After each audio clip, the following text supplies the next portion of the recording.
All right. What's going on, everybody? Demarco and Eric here for episode number 39 of Deadlifts, Dogs, and Dad Jokes after a 5-month hiatus. Eric, how's it going, man? It's going well. How are you, Demarco?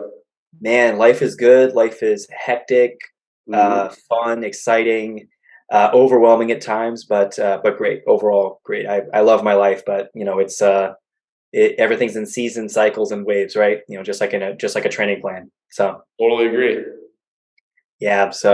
But yeah, everyone, we're super pumped to be back. It's been, like I said, we just checked our history, and the last episode was somewhere in the middle of May. So we went into the deadlift with you, and again, we're both super excited to be back here. And we've been talking a lot, been messaging a lot behind the scenes, talking about ways to make this show better for all of you, because here. Deadlift Dogs and Dad Jokes, we are here to serve you, the audience, and to help you become your strongest self and have fun along the way. So it's because fitness should be a kind, welcoming, open environment, and it should be fun. We don't, we're not training to be SEALs or go run some special forces missions in any remote parts of the world. So it should be fun. It's of course we take our fitness goals seriously, but there should be some fun, in my opinion. It's part of my philosophy. So, but we're putting I'm making this declaration, and I am putting the pressure on us in a good way.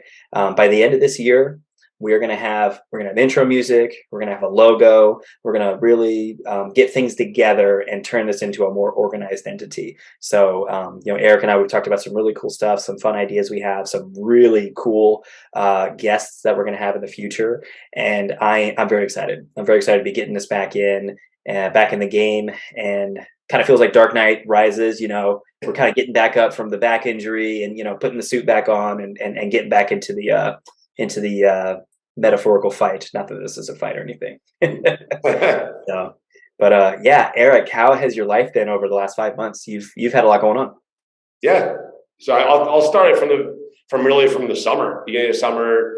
Good, busy, a lot going on. Was looking for new apartments, a little bit of travel here and there, mix in life happens, things go on. So I would say starting with even just travel, I was kind of all over. My parents live upstate New York, so I visited them a bunch, a lot of Mhm. weekends. So a lot of the weekends that we were trying to kind of get these pods going, we're both traveling, or we had something, it was playing phone tag, trying to catch up. But like Yeah. like we said on a lot of our phone calls, it's not like we haven't been in contact. So like we're in communication, and we wanted to get this going again. So we figured this is a get the ball rolling type episode, just to get us back in rhythm. No like earth shattering things on this episode, but we're just going to get the ball rolling and roll and see what happens. But yeah, so between that and then I would say I had some health things go on, nothing like ridiculous, but I have a ulcerative colitis, so I've to watch that. I have a heart condition, which it's a minor heart condition, but I always have to be in rhythm with that. And then I've had some infections. I've had eye infection, ear infection, you name it. But yeah, just trying to stay healthy, but overall nothing like really serious. But again, I think we've each had things go on between me and Marco, so it's been hard for us to find times that work. But yeah, summer came and went. I think we were looking to meet at Tommy's studio, try to get some pods in, or even just Zooms. But it was really hard on both ends. I think Demarco can agree with me. It's just hard to find those windows of time. I know he has a kid, Vivi, and she's obviously, again, based on her schedule and all that kind of stuff. And then I had mentioned travel too, so I was traveling a little bit. I was in Nashville actually as well. I went to visit a buddy in Nashville, so that was only for a week, but again, that kind of threw off our wrench in our schedule a little bit. And then the Celtics made a great run to the NBA Finals, so we were Yep. all over that. Me and you were going back and forth on that, but again, that actually altered our schedule a little bit, I think, because those are late night. Remember, those are late night games, DeMarco. Dude, I was dragging. I was watching those games, man. I was dragging my butt. It was so much fun. I mean, it was. I enjoyed every bit of it. And geez, I hope they can continue. But it was some long nights, because I would stay up for the post game. So I was like, geez, I was up till 1 in the morning sometimes, just watching the post game and all that stuff. So yeah, but again, obviously all good things. I think nothing like ridiculous. God forbid, nothing bad happened. It's just more or less we were kind of out of rhythm, and And then in the last like month or so, I actually just moved to Burlington. So I'm closer to my work, and it's just an easier commute, but also in general, just our lease had ran up our where we were living, our complex, the rent kept going up. So we were there for 2 years, and they kept bumping the rent up. And we were contemplating, we had till August to decide. And me and my roommate were both really busy with work. It was just hard to find like times for us to actually go over like where we were going to live. We had no idea.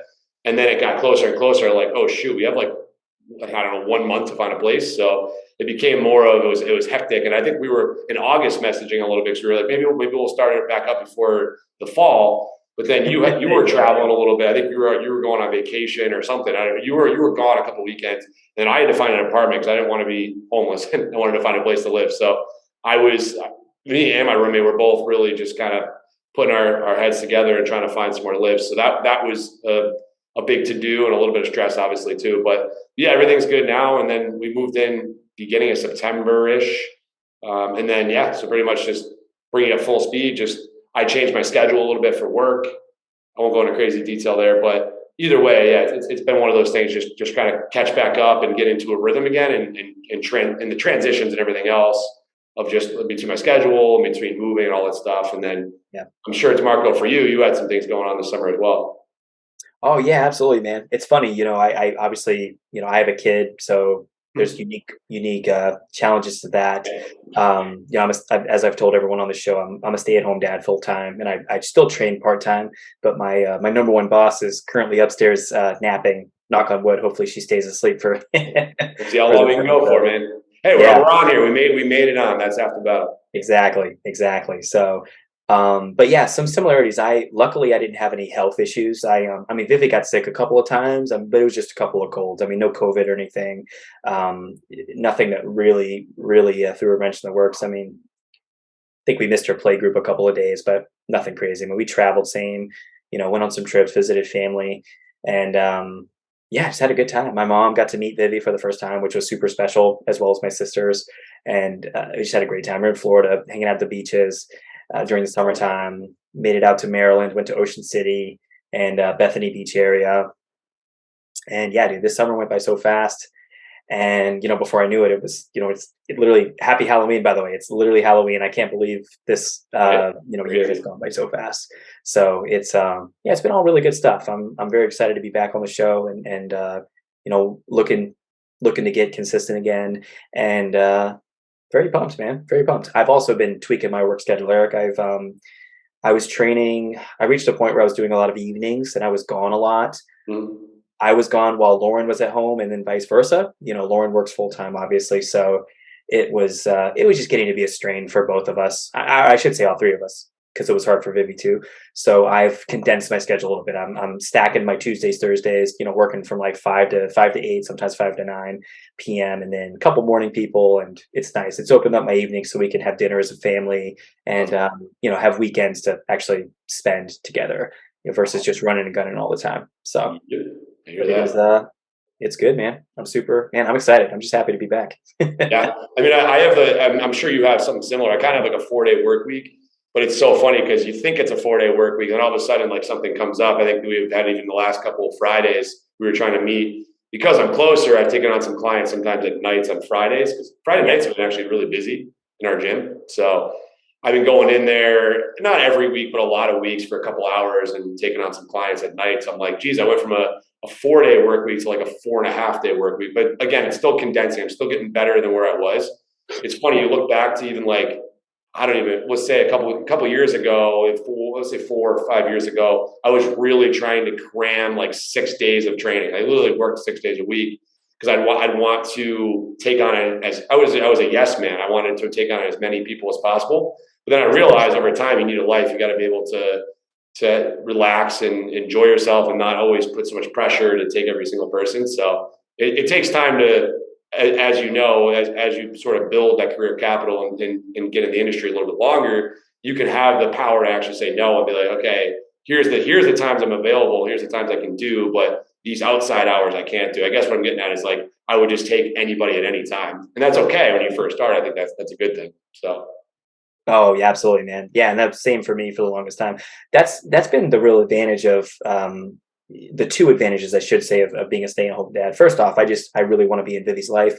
And no judgment. I'm not throwing shade on any families that have two full-time income earners, because honestly, a lot of families have to do that. We're in a fortunate position, in that regard. So I'm able to stay at home with Vivi, and it's a blessing. A lot of families have to have two paychecks, two full-time paychecks, that is, to make ends meet with prices and everything the way they are now. So I don't say that arrogantly. I actually say it humbly. I'm very fortunate. So that's my number one priority: spend time with Vivi. Really, really just try to be a present, loving father, as much as I can.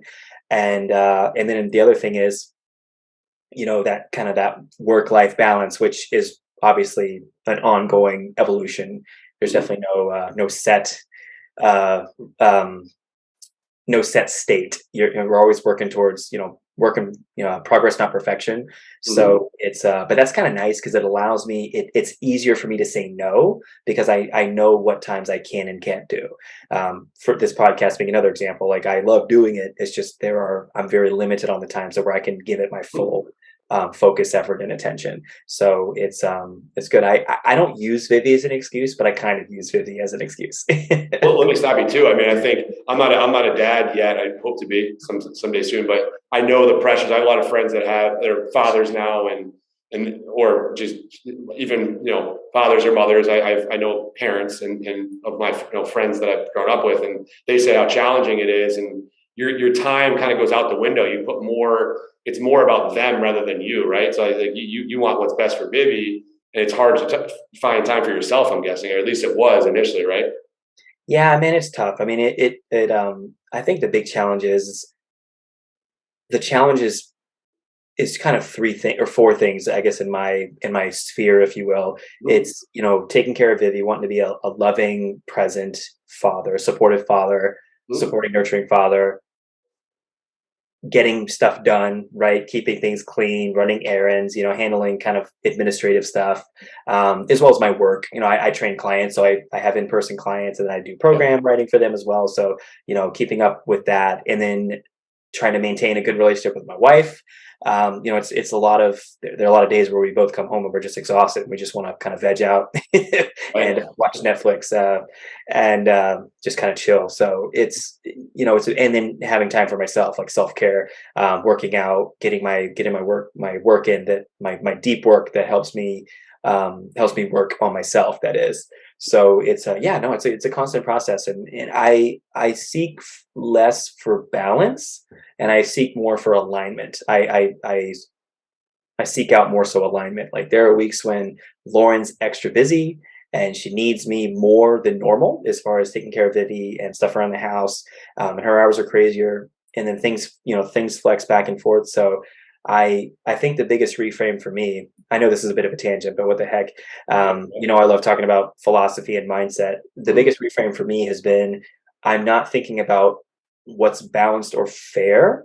I'm thinking about what's aligned, what is going to focus, because naturally I'm staying at home with Vivi. I'm going to spend more time with her. I'm more responsible for her childcare than my wife is, at least during the week. During the weekends, it's a little bit more balanced out, but that's just a natural thing.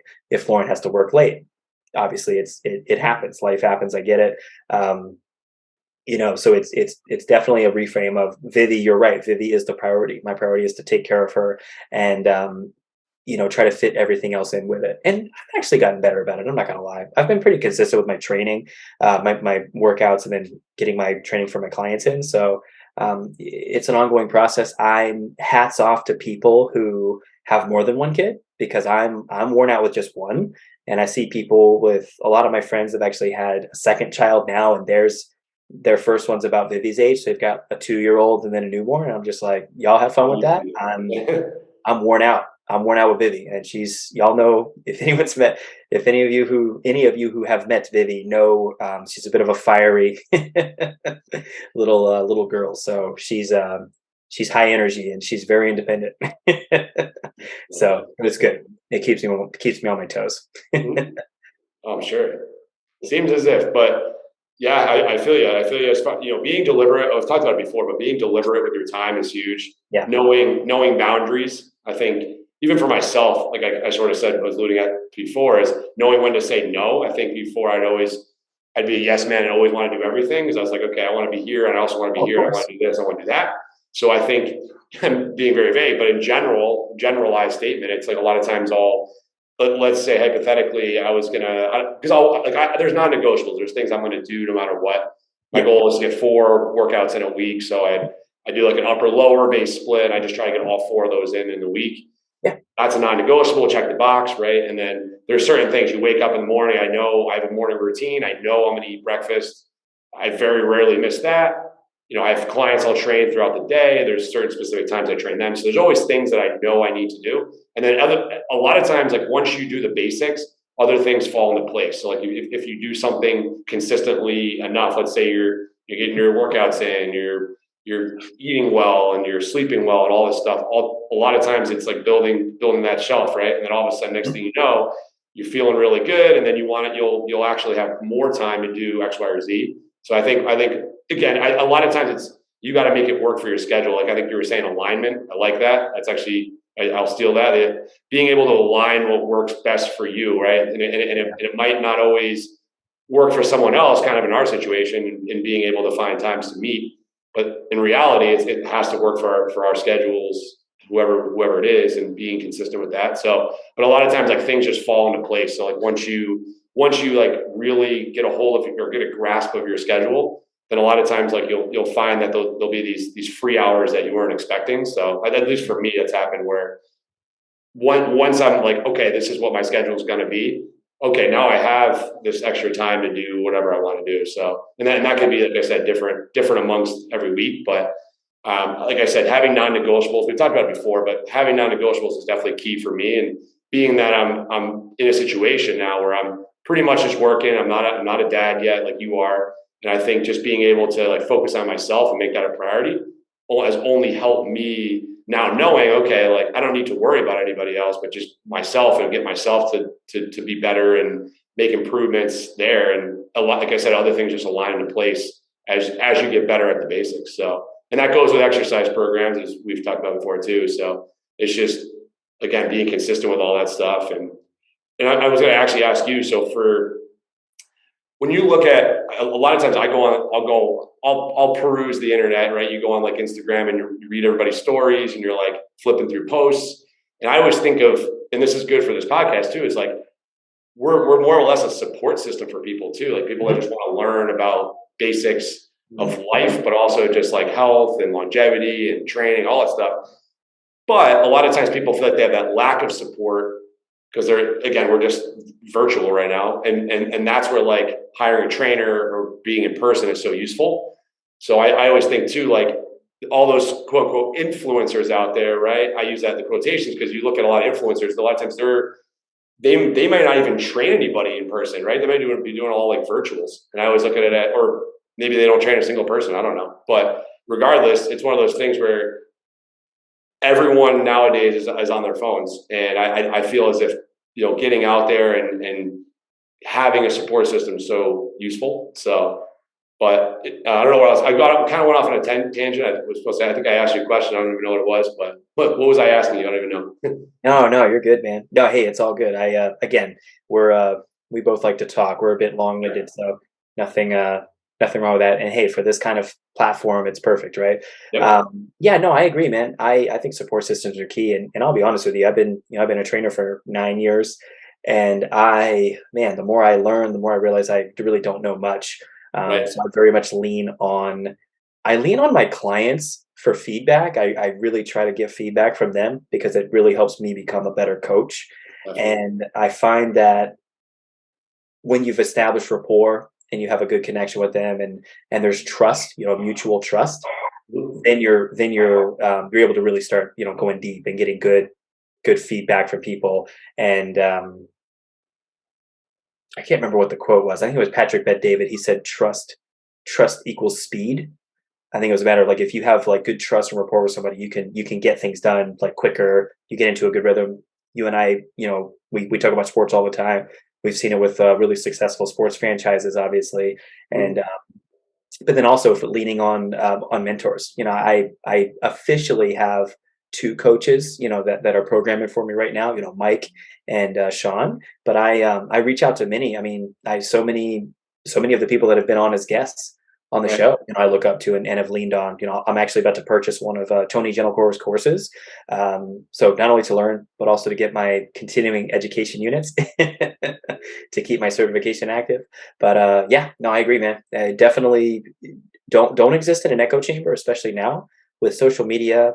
And there's just so many opportunities to connect with others and to learn and become better.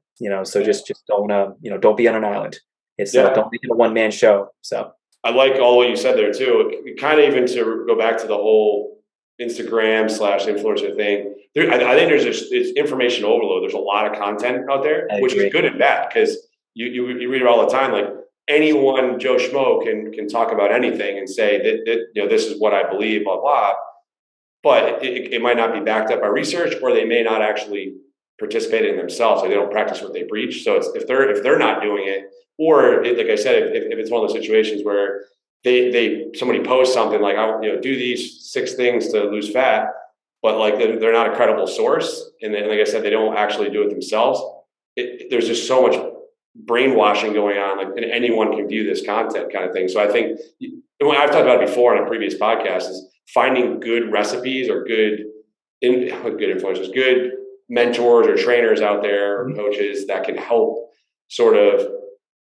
I'll say look at some of the information that's out there now and say, okay, here's research or here's evidence to back it up a little bit. And a lot of times the evidence could just be that they train people and that they have real life situations so that they're able to relate a little bit more and actually know that doing X, Y, or Z is going to help someone get to their goals. So I think too is sort of even just relate what you're saying is just finding a mentor or coach or someone that can help you, because it goes a long way. And then having that support system, it'll kind of drive and push you along a little bit. So it definitely helps. There's no doubt. Yeah, absolutely, man. I mean, in regards to what you see, particularly on the internet with social media, Instagram, the YouTube Shorts, of course, that's your quick digestible content. I've fairly recently found out that I definitely prefer podcasts and more long form content. I like doing the deep dive into topics.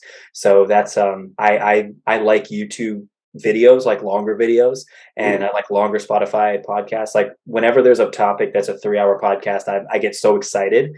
A lot of people, they think, oh, that's just way too much time to commit, and want those shorter Instagram clips and whatnot. Which is, I don't think one is necessarily better than the other. I like the depth that we can get into with long form content. I think you're definitely more of the minority. It's not a bad thing. Like I agree with you. I think people that are really into it, like ourselves, if we're really into the topic, no doubt. But a lot of people in this day and age just want quick content, and they want something that's digestible right away. So like the reels that people do, I love stuff like that, especially from a standpoint of everyone's just kind of going through their phones really fast. So it's almost in a way a good way to get content in really quick. But I do agree with you. I think deep diving is great too. So, but I just think in the world we live in, it's not as realistic. Like most people won't, at least I've seen anyways, that will like sit down and watch a podcast for an hour. But again, the reels are like situations where it's like quick content. People are all about it. But again, I think people that want to see it will watch it. But there's a lot less of those people than there maybe, at least in this generation that I see. So yeah, well, hopefully there's enough of them that'll listen to us ramble. No, I agree. It's funny. I went against the grain because I'm just saying I'm kind of taking the other side of it, because it's just so crazy how you see people nowadays don't really spend a whole lot of time doing this kind of stuff, or at least that I've seen, where they'll take an hour out of their day to listen to a podcast. Now, again, I could be wrong, but I see it more and more. Like people just like the quick hits that they can just maybe 20, 30 seconds digestible content, and then boom, they're good. Move on to the next thing. So I think it's good to get both.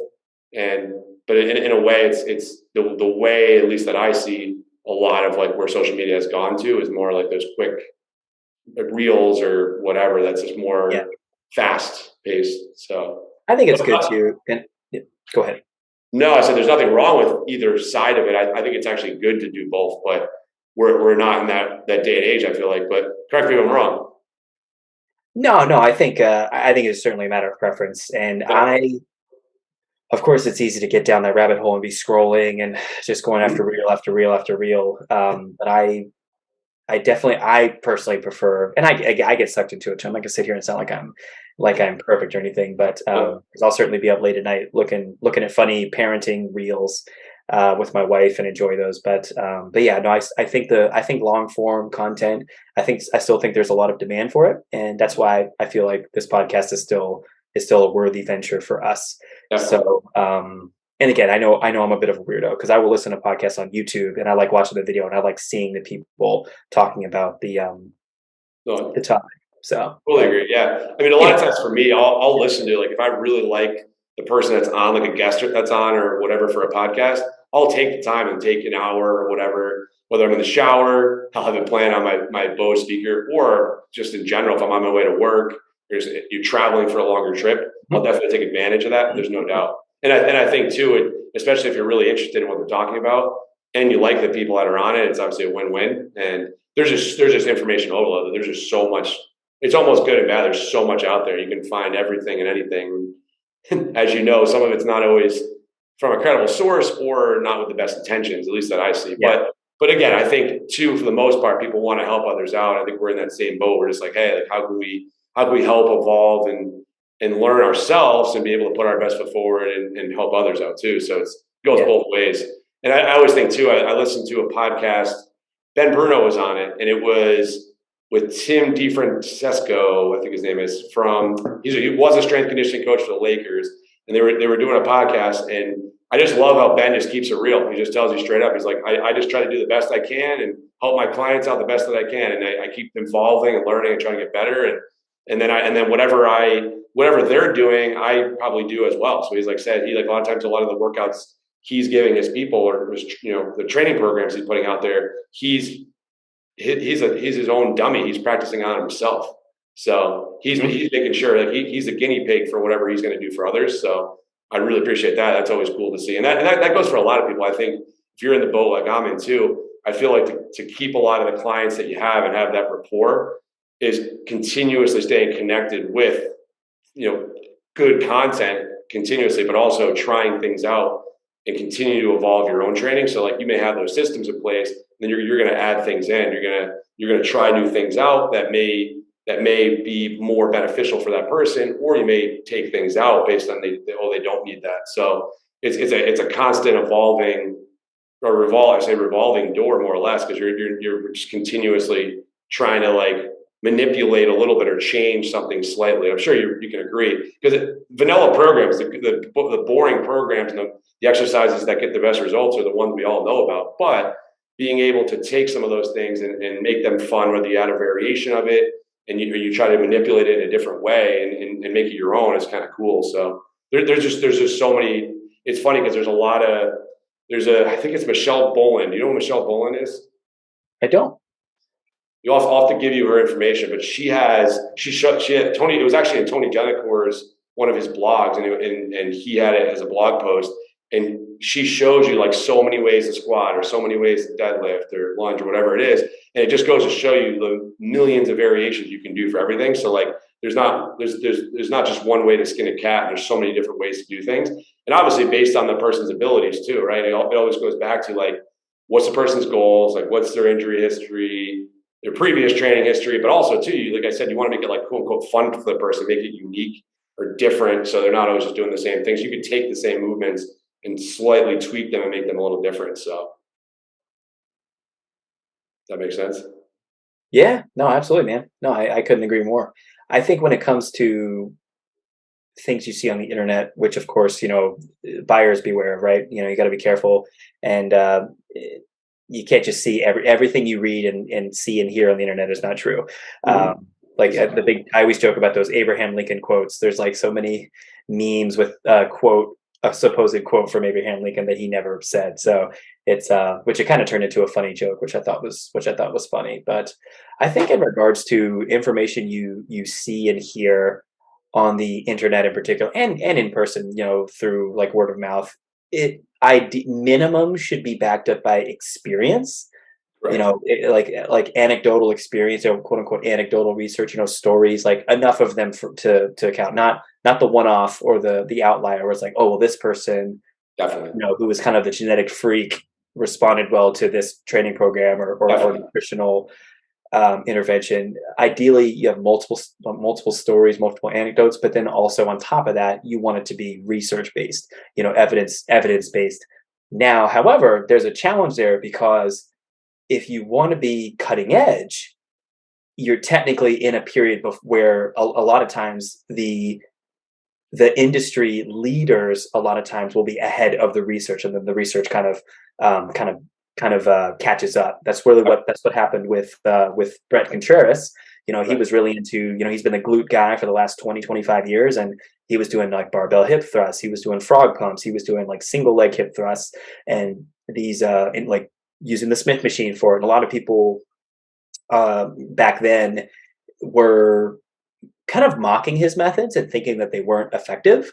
But the great part of it is even back then he had experience and he had testimonials and he had like before after photos, because a lot of Right. his clients are competitors, so you could see an actual change Yeah. in the bodies of his trainees and his clients. So and then eventually the research caught up, and he went and got his own PhD, so he was the one doing a lot of the research. So it's Yeah. No I doubt. think like overall, but let's strive for something that's evidence based and experience based. But Definitely. again, like Eric said, don't be afraid to try new methods. Of course, being safe. It's definitely, there's definitely a balance there. But in regards to the main movements we talk about, there's a lot of evidence behind them now. Squat, deadlift, push, pull, and carry and all that stuff. So it's Yeah. Exactly. Couldn't agree more with your points too. Exactly. I mean, having it research backed is obviously huge. Knowing that, okay, someone else with a PhD or someone that has researched it themselves, you're going to be more inclined to say, okay, these methods probably work, and also too that they're going to be beneficial for your clientele. But and again, even to regards to what I was saying before, I just think it's good, especially from a standpoint of when somebody's new, a client's new, of course, you're going to just go back to the basics no matter what. But like, there's always going to be some variance, I think, as far as yeah, trying multiple different ways to do something, because there's just a lot of different ways to do it. So I think yeah, from a standpoint of if just in general, I guess what I'm getting at to end that point is this. Be like okay with trying new things out and swapping things in and out, having the system in place. This is how I do X, Y, or Z. But then having a way to say, okay, if I find something through research, research back evidence on something, that maybe I'll give that a try and try it on yourself too and see how it feels. And then that could be something, because again, a lot of times, like if you're like me too, I'll use Instagram and stuff, and I'll get really good ideas from people hmm and implement if it's something that I think would really be beneficial. And again, it's research backed and could be helpful for the person. So again, a lot of times, just like those quick snippets, I can take something right away with the system that I already have in place. Just add something in or try something out, if that makes sense. Oh, absolutely. And I honestly, again, we've talked about push, pull, squat, hinge, carry, lunge, Mm-hmm. those foundational movements that every program has. Mm-hmm. Of course, making adjustments whenever there are contraindications. Um, I have a client who's headed towards a knee surgery, a knee operation, and they were already in that position when they came to me. So it was just a matter Right. of doing what we can. This client isn't really squatting; they really can't squat. Right. Their knees, it's bone on bone. It's very painful, but we're still doing step ups. We're modifying and doing other movements instead. So it's again, those bread and butter exercises are foundational. And I would say for most people they're good, but again, we're making adjustments. It's personal training for a reason. We're adjusting to the individual person. Right. Um, but the key is that I think a sign of a really good coach, at least from what I've seen, is the ability to adjust and think on the fly and think on your feet. Because we've all been there, Eric. You still work at a big box gym, and you know how this goes when you have a program set for a client for a certain piece of equipment that suddenly becomes occupied, right, by somebody. You're trying to do a circuit, someone Mm-hmm. hops on like a chest press or a machine row or the pull-up bar or whatever, and we've got to make adjustments, or something's hurting, or Right. whatever. There's a bunch of different reasons why things change. You just have to make adjustments. Where it's you have to have that ability to understand, think. What really helped me reframe was the first 5 years of training. I thought about exercises and muscles. I thought, oh, this movement, if I do a bench press, I'm going to work my pectorals, my deltoids, my triceps, and forearms to an extent. Deadlift, hamstrings, glutes, lats, some quads, and adductors, and core, and and all that stuff. Now I think more about movements. So an example today is one of my clients who went in actually for his very first workout from this written program that I just completed yesterday. The plan was to do single arm rows with it was to be seated machine rows, seated horizontal machine rows, and the machine was unavailable. But they messaged me, instead of saying, oh, what can I do instead? This person actually has some experience training, which helped, but they went and did TRX rows instead. And they said, is that okay? And I said, absolutely. You performed the row movement. I'm more concerned with you doing the movement than one specific exercise. So that's been the big reframe. Again, like we squat, with the movements, we can adjust things. How you squat, what tool you use, I'm less concerned with. Again, unless we're dealing with a specific injury where there's more specific issues and contraindications and those types of things. But you got to move. I mean, the key is to get you to move. I'm kind of starting to ramble, but basically, like movements versus exercises. Yeah, I totally agree. I think knowing movements, knowing the anatomy and physiology is obviously important. Okay, knee flexion, hip extension, knowing like what those all mean, the origins, the insertions. And that obviously comes with time. It's not something that we all know right away. I could definitely pick up a book and get more into detail with it again. I mean, Functional Training Anatomy. I think Kevin Carr has that book, Functional Training Anatomy. Have you read that? No, I've heard of it. It's on my list though. Yeah, so it's one of those things where again, it'll actually tell you, okay, what this movement is, why you do it, how to perform it, all that stuff. But it gives the actual, okay, here's what the movement does. This is hip extension, or this is knee flexion, whatever it is. But then again, it kind of goes back to what you're saying. It goes to show you movements themselves would mean more than the exercises. So knee flexion is knee flexion. So if you're doing a squat, there's so many different ways to squat. Everyone thinks that when they think of squats, they just think of barbell back squats. A lot of people derive or just go right to that. And I actually I'll be the first to tell you, I mean, coming from Mike Boyles and being that background, not that I like hated on back squats, but I just don't think people need it usually. And there's so many different ways to squat. Like the safety bar squat's probably a little bit better, a little bit less stress on their shoulders because they're not in this position. So they're a lot of times I always think like when it depends on the person, but a lot of times people when they're in this position, there's just a lot of stress in the shoulders and it doesn't feel comfortable. And they don't have the extension or thoracic extension to be able to really get that chest to stay up or get those elbows to stay in. Absolutely. But there's just so many more ways to do it. We can safety bar, we can front squat, we can do like double kettlebell squat, we can do a goblet. There's just so many different ways. So I use the analogy too of like any movement you're doing, right? If they're doing it, they're performing it, they're executing it well, they're progressing over time, it's probably going to be a decent movement for them. And you can just get really strong in that movement and it'll probably go a long way and they'll get very similar results to if they were basketball. It's not going to change anything. It's just a different variation. Unless you're going to compete. If you're going to do a powerlifting meet and you specifically need that, by all means. Or if you like it, you're like, hey, I just want to get really good at basketball, then okay. But again, there's just so many different ways to go about it. So you make a good point. And in the movements themselves, there's just a lot of different variations of the movement patterns, and you can utilize so many different ones in different categories. You don't have to stick to just one way, basically. Because I think a lot of times people think one way when they think of training. That could be a whole other discussion, but I think you agree too. So I like the point you made. That's really good. And two, I think hiring a coach or having somebody to be able to say, okay, the movements that I think are best for you are these. And I think as coaches and trainers, our goals are to say, okay, based on what you told me your goals are and your injury history and your background, here's the menu of exercise that I think would be best for you. And we can always tweak it along the way. But so that's kind of where I go. But I love that what you said there, because you don't have to do just you said it was a cable row and then they did a TRX row. Is that what you had said? Exactly. Yep. Yeah, exactly. That works perfectly fine. You're working very similar musculature, but you're also emphasizing a similar movement pattern. So it doesn't always have to be just this one exercise I have to do. So, and that kind of goes along with what you said too about kind of assessing the person, like how they're feeling and where they're at. Because I think like doing a little bit of like a symptoms assessment in the beginning. Like, how did you sleep?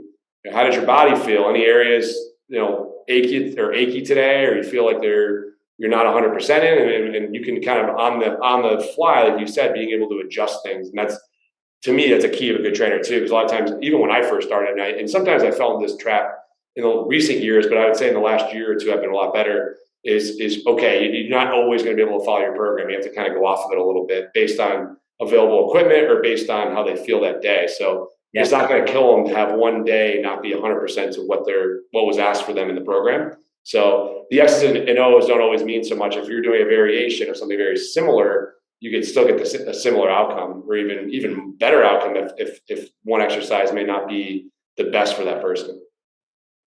Oh, absolutely, man. I'm just two things to kind of add on to that, which I love. First thing, yes, I agree. I think the most important thing that has helped with my fitness, my strength and conditioning program, and just my physical health in general, has been thinking more macro and less micro. So I have a similar non-negotiable as you, Eric. My minimum is 3 workouts a week. So I'm on a program. So some weeks it's 4, very rarely it's 5, but most of the time I settle around 3, and I can get in, hit it really hard, get it done and get out, and I still have enough in the tank, to take care of my family and do all the other stuff I need to do. So I think thinking more on a weekly or monthly basis is better, because you're gonna have quote unquote bad days. You're gonna have periods of time where you get up late, you don't eat as much, you're off your schedule and you don't have any energy to work out, then it's probably not a good time to work out hard. Maybe you can do something light or just take it as a rest day. Vivi, it's the fall time. The kids are getting colds, they're getting sick. That happened to us. I had many weeks where I was planning on working out Monday, Tuesday, Thursday, Friday, and resting Wednesday, resting the weekend, and then that turned into Monday, Tuesday were just kind of forced off days, and then I just hit it Thursday, Friday, Saturday, Sunday, or Wednesday, Thursday, Saturday, Sunday. The most important part is I got those sessions in by, say, Sunday, whatever your last day of the week of your week is, however way you look at it. So think more, a little more macro, less micro. You won't get super stressed out about the little details. And then the final piece, kind of my thing that I just want to finish with on this before we move on, is I don't really care what tools you use, what exercises you want to do or don't want to do. Whatever your training philosophy is, whatever your methods are, whatever you want to do in regards to working with me, my number one goal, well, I'll say number 2 goal. My number 1 goal, of course, is safety. Safety is always number 1, but very, very, very closely right behind that is I want to make you a strong, badass lifter, harder to kill human.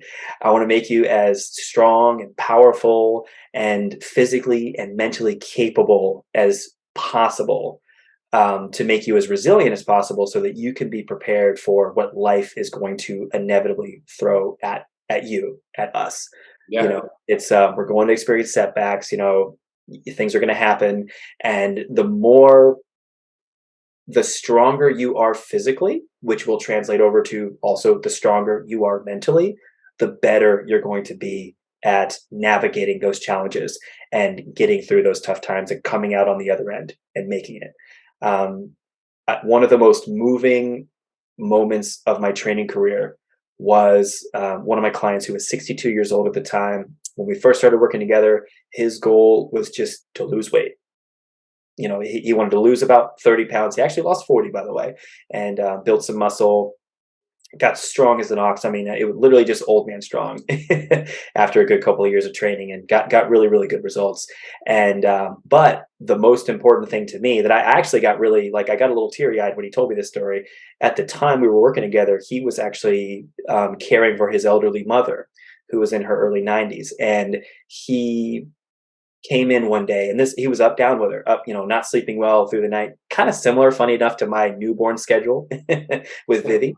And I remember he came in one day and he was exhausted. He physically was just wiped out. Mentally, he didn't really want to train, but he knew he needed to for his mental health. And he said that he knew how important the strength was to him, because he had to physically help his mother get off of the toilet, which is something we take for granted, obviously, being young able-bodied and healthy.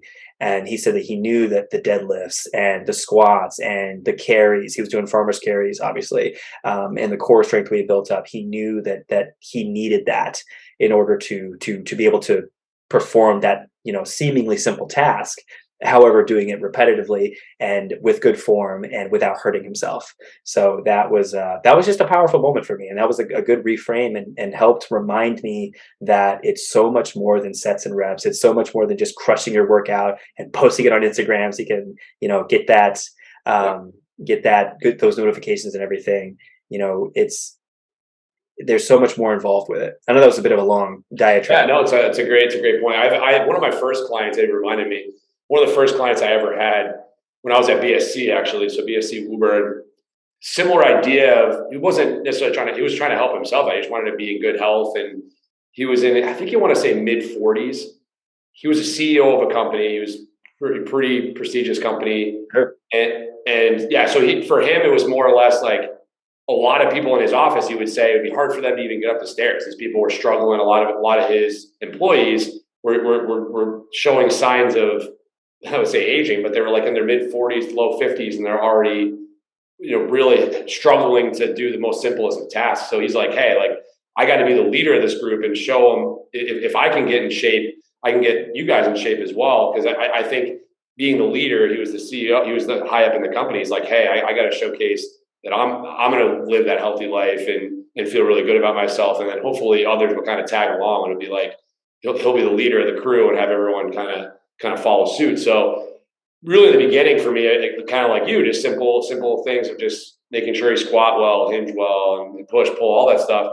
And just try to slowly instill good habits, right? So just being able to say, okay, let's get you into the gym 3 times a week. And you train with me 3 times a week. And let's just get really good at these movements, get really strong. And then he started to feel really good. And he's like, wow, like simple tasks, like getting off the toilet or walking upstairs, things like that became a lot easier. And then it was kind of momentum for him. And he's like, hey, I want to do this now. I want to be able to deadlift this, or I want to be able. He started giving me things that he wanted to do. He's like, oh, I feel really good. I feel like I've made a lot of progress. But he kept striving for more because he realized how rewarding it was. So to your point too, it wasn't like, and then he was starting to notice too, his health got better. So he went to the doctors and he's like, Eric, my numbers are better. He had high blood pressure and his numbers were going down. And then next thing you know, he still had to be on a little bit of medication, but he got a lot more healthy, he felt better. And his doctor, the blood work came back like more recently, like as we had been training for 6 months to a year. And he's like, wow, all of a sudden all these numbers are getting better. And the doctor said, I think a lot of it has to do with your physical activity and you're following a training program and you're utilizing that. So he said a lot of it's going to be that. Obviously, he started to make better choices eating as well and lifestyle choices too. But it just goes to show you how like powerful a training program can be for somebody, and it can go a long way outside of just like you said, the sets, the reps, the weight, and just the X's and O's of the actual program. So that's good key point. That's awesome, man. Yeah, good stuff. I feel like we were slow to get warmed up, but we've definitely got rid of. Funny enough, as we were kind of slowly getting ready to wrap up, so that was great. Well, now this is just momentum for us in the future. So I think it's only absolutely, man, absolutely. Yeah, it's good stuff. All I want to finish off with is our 2023 strength and fitness goals. So I have one specific one I want to talk about, but okay. Eric, do you have any goals for next year, or are you just kind of wanting to just kind of focus on maintenance for right now? Focus on maintenance for now. I mean, there's some things in the works for sure, and I'll talk about it in future episodes for sure. But I'll let you take away this one. This time I'll get it next time, and then we'll do a little lightning round at the end. Sounds good, man. Yeah. So my 2023 fitness goal it's fun. It's Halloween themed, which I think is perfect given that we're recording on Halloween. This episode will likely get out to everybody maybe a couple, 2 to 3 days after, realistically. But my 2023 fitness goal is inspired by a scene from the 1998 Halloween movie, Halloween H2O.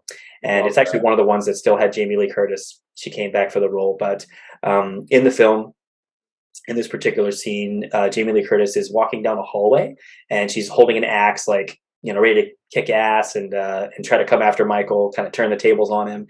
And the camera pans up just slightly, and then you actually see that he's above her, hanging onto a pole, And what Michael does, and for our YouTube audience, I'll put the video up here so you can see it. But for our audio audience, I'm going to try to explain it as well as I can. But basically, he's set up at essentially what is the top of a one-arm pull-up, and he slowly lowers himself down from the pole and then drops down and doesn't make much noise, which I think is interesting given that he's Good. You got to pull the clip up. You got to put the clip in there. yeah. Oh, I'm definitely going to put the clip in there for everybody to see. So, but basically, yeah, he slowly lowers himself. So he performs a slow eccentric one arm pull up while holding a knife in the other hand. And yeah, it's just a crazy, crazy physical feat. I'm pretty confident I can achieve it on the ring because I can turn the ring into a little bit more of a supinated grip, a little bit more of a classic chin up grip. But by the end of next year, I'm going to be officially attempting the Michael Myers one arm pull up challenge. And naturally, I have the mask on, and I'll have a fake knife in my hand. I'm not going to use a real one because that's a little bit foolhardy. But that is my 2023 fitness goal, to be literally killer strong. Well, yeah, I love that. That's great. I was going to ask you because one of my lightning around questions for you is going to be, what's your favorite Halloween movie? Is it Halloween? Yeah. So funny enough, it's oh damn, like favorite, like greatest of all time. Yeah.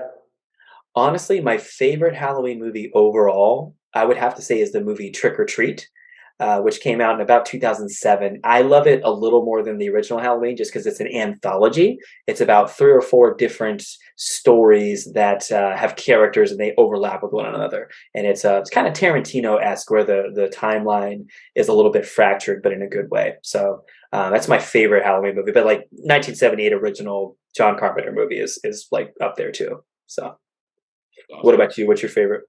Yeah, it's funny because I haven't seen all the Halloweens, but I definitely, when I think of Halloween, like Michael Myers comes to mind, and that's probably one that I haven't seen all of them. Like I said, I've watched like the original, and I would say that's probably up there. It's funny, the movie The Nightmare Before Christmas is kind of like a Halloween-ish type movie, and I watched that. Like a couple of weeks ago. I had seen it before; it had been a while, but I don't know. I forget, it was maybe it was on Disney Plus or something like that. But I saw it and I was like, oh. I guess it took a while for them to make that movie too. If you look at the animations in the background, I think it was all drawn up, wasn't it? It was like they literally like it's all like sketched out. I don't know if you know. Like my roommate said, it was like it took them a while to make it because it wasn't like CGI or anything like that because none of that was out yet. So it was amazing to kind of see it all come together, and it's kind of like that musical type thing, and it's got that eeriness to it, which I like. So I probably put that up there too, in between that and the Halloween movies. And of course, you have your classics, like the Freddy movies, the Jason movies. But I would think Halloween probably takes the cake. And then you have like the silly movies too, like Scary Movie, and then like those type of things. But I'd probably say Halloween's probably high up there for me for sure. Oh, 100%. Yeah, man. It's yeah, those are all great. Nightmare Before Christmas is fantastic. I mean, Tim Burton is an amazing filmmaker. Obviously, he has a special place in my heart because he made the 1989 Batman movie starring, come on, Marco, starring Michael Keaton and Keaton, that's right. Jack Nicholson. Yeah. So, you have any questions for me? We go lightning, we go back and forth. We just do a couple and then end it off. We didn't do a dad joke this time, but I think we're just getting a rhythm. I think we'll be well prepared next time to do all that kind of stuff. Yeah.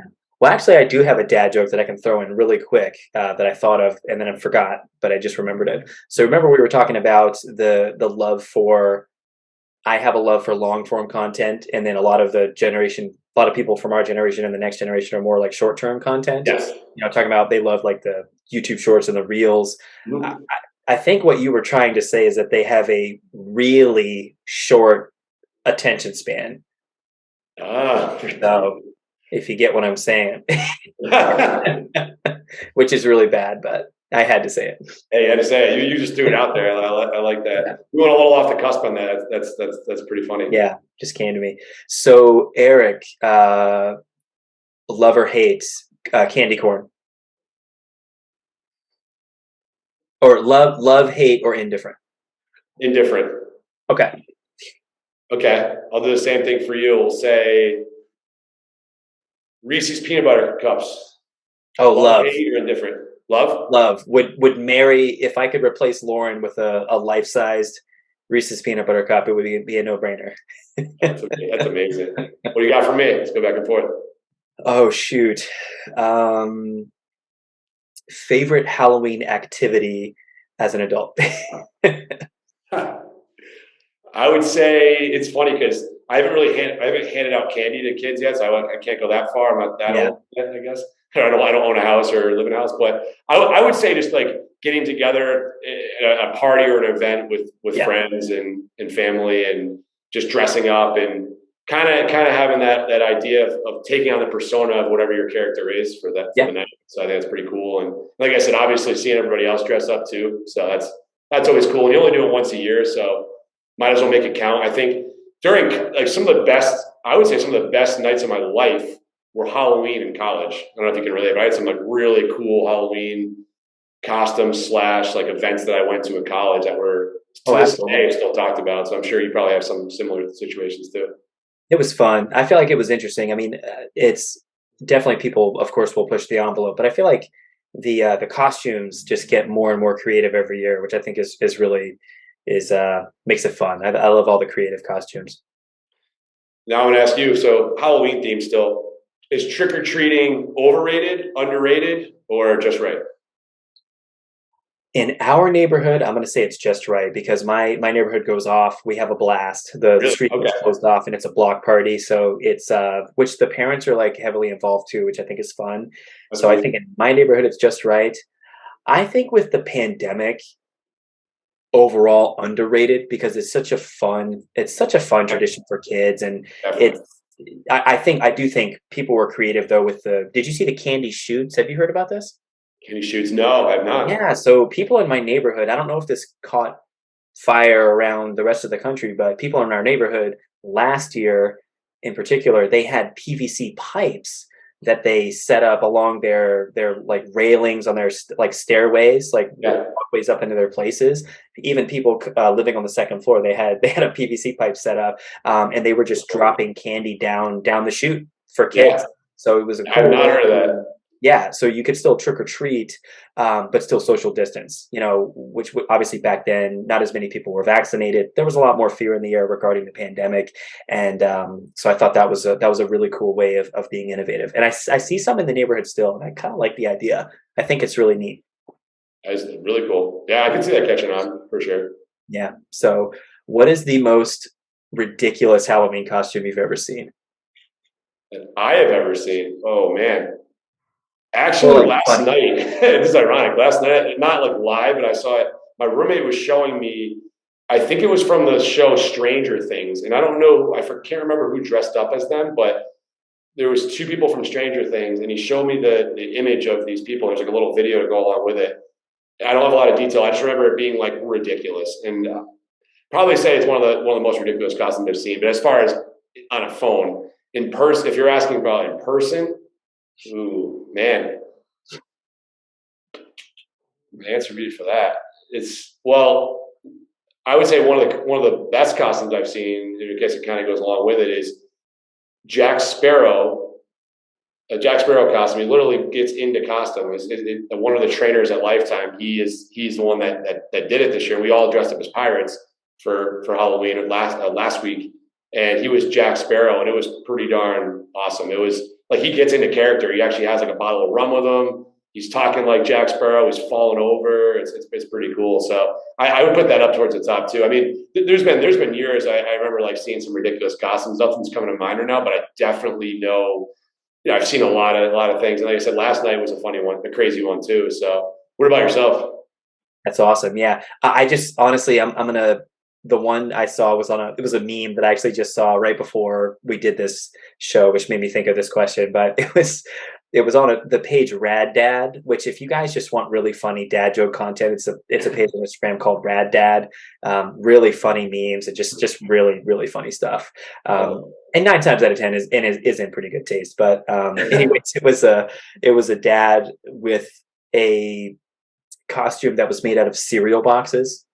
oh So almost like the wow. shape of a robot. So there was like a headpiece and then a kind of square slash rectangular shape of boxes under it. And he was holding a knife and he was a serial killer. So Oh, that's it cool. is Well, sick. that reminded me. Another, I've seen a lot of good ones this year. Another one I saw.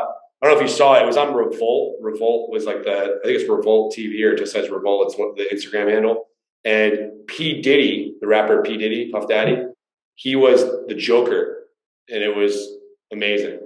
You That's have to see awesome. it. There's videos that go along with it too, and he does a really good Joker. So really like kind of eerie and scary look, as far as he kind of Like, sounds like the Joker too. As far as when Heath Ledger did it, it's very similar to that. It was pretty crazy. So that's a good one too. So I guess a lot from from this year, I've seen a lot of good ones. yeah, So. But absolutely. you know how it is. People try to one up themselves all the time too. So there's a lot of that going on. And I think I had sent you last night. Grant Williams, the Celtics, dressed up as Batman. That was pretty That was darn awesome. good. So yeah, I mean, you know how it is, man. It's like there's so many like good costumes. I would say it's like almost so loaded of a question because there's so many out there. Yeah, It's hard to narrow. I can give you like a top five, but it's tough. That was a great question. absolutely. Yeah, man. I would say outside of that, anything on the horizon. I know we're obviously going to get this back up and rolling. Anything you're working on, and what are you looking to do in 2023?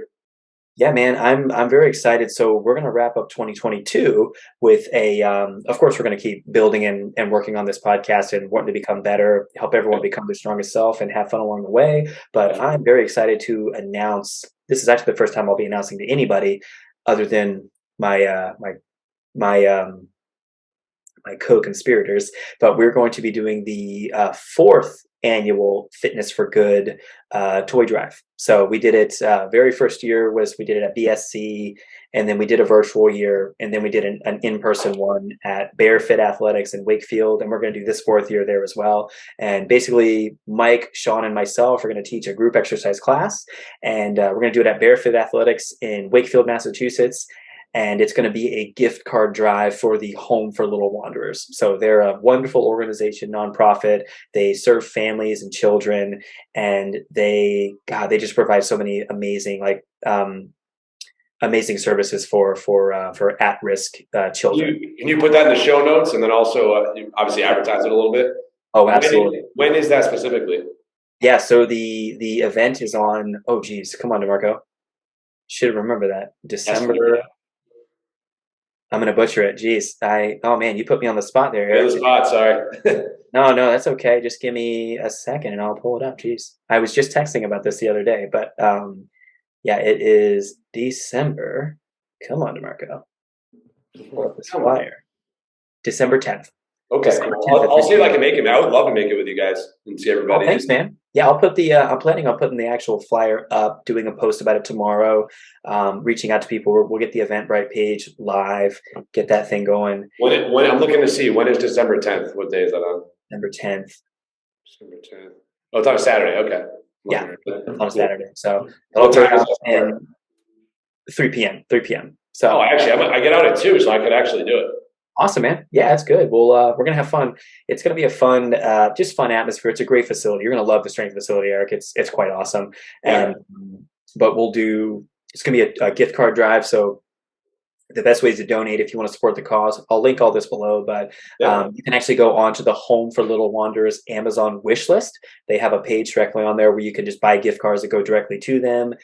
You can buy a digital gift card and email it to me at dc.conditioning@gmail.com. I'll put that below as well. And then you can also, I would prefer to not do this. This got a little bit out of hand last year. But if you do just want to Venmo myself, Mike, or Sean directly, we can go get the card for you if that's the easiest thing for you. Absolutely. But if you end up donating directly to them, obviously that's great. We want to track it. Our goal is $1,000, so it's which I think is pretty modest goal. And their thing is if they reach $10,000, I think up to $10,000 is matched by a couple of the big businesses, big companies like I think it's Citizen Bank and maybe TJ Maxx and another big company I can't remember now. So well, I just wrote it down, so I'm pretty sure unless I had something else going on, I should be able to make that.